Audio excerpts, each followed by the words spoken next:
YouTube, I found some place kind of pretty, not a very long walk. I'm actually kind of close to the road. It's just up the canyon. I got out of work early and I figured I'd come and show off a little bit. There are some really neat beaver dams down this way on the creek. I'm going to try to fish those with my little fishing kit so you can see how that works. Area again, not too far from the road, so you might hear some cars, but you get what you get. Anyways, let's go check out those beaver dams. I'm going to head over to that log, dump my crap, and then get my fishing gear out and see if I can't pull in a trout, because it's just too pretty not to try. Alright, I've got my kit extracted. Now the next order of business is bait. Behold, bait. Just kicked over that log and we got plenty. One little worm, two, 1.5. Oh well, you know what? Oops, come here you.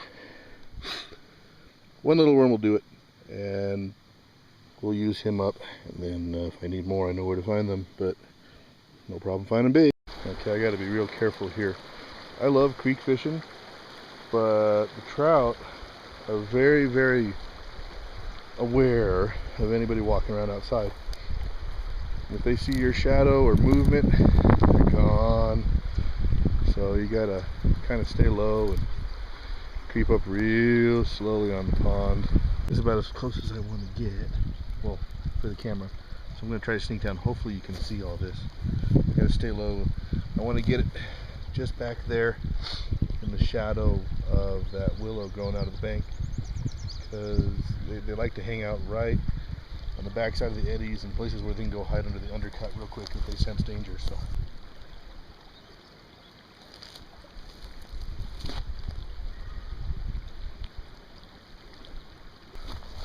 bobber's right where I want it. Now we just sit and wait. Figured while I'm sitting here waiting for a fish, I might as well show you something cool. All around here is growing this stuff. I'll hold over here. Can you see it? This is called Scouring Rush, or horsetail. It grows anywhere in these riparian type environments. You know, it's just sprouting up everywhere here in the early spring. Anyway, it's really, really high in silica. You can take a piece of it, and you can actually, you can polish stuff. You can polish metal.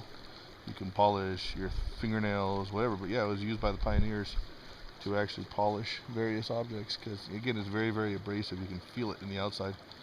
And when I was growing up, whenever we got stung by nettles, I'd break it and then use the moisture that's on the inside of the water to help soothe nettle stings. Seemed to work well enough anyway. Hey everybody, I am so sorry.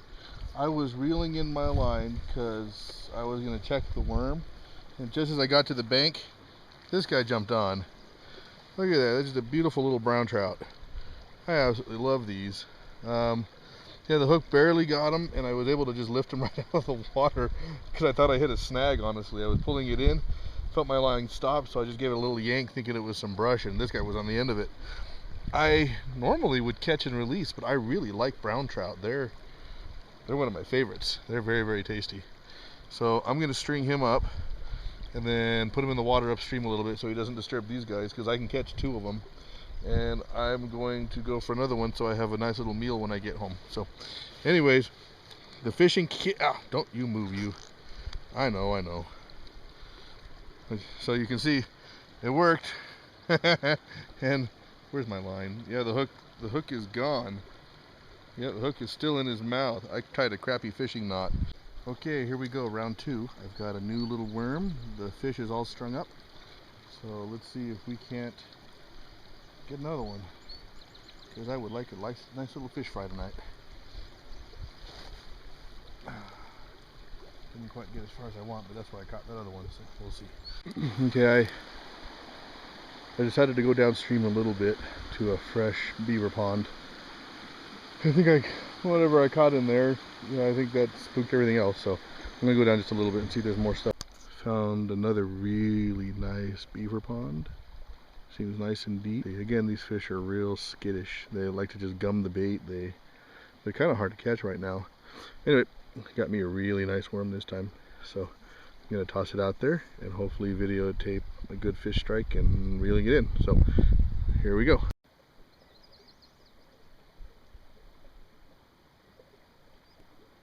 is hard to set the hook with these because you got to really yank it. Come on, take it. You want it.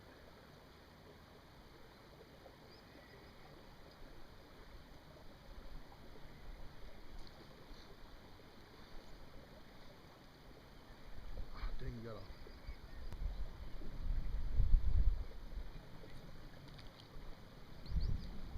These are little pan fryers. That's what I can get. I see a few good sized ones. Just gotta put this in front of their face. Come on, take it. Good and hard.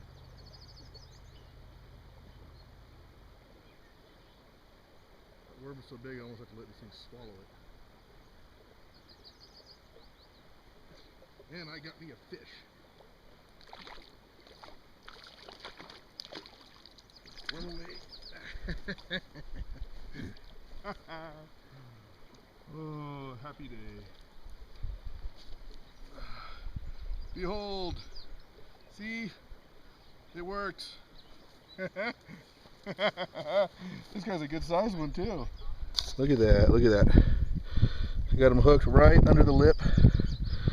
See him? He's about 9 inches. Nice little brookie, or brown trout. Take him back, hook him with the other guy. I'll put him on the stringer and then I'm gonna go do some chopping with the go lock. But there you go, guys. That's why I carry my little fishing kit. It's not as, I guess it's not as nice as a pole, but who cares, man? This thing works great. It works just as well. So, proof is in the pudding. Catch you guys in a minute. I bet you guys wish you were here, don't you? Here's my other fish. It's got a buddy to him.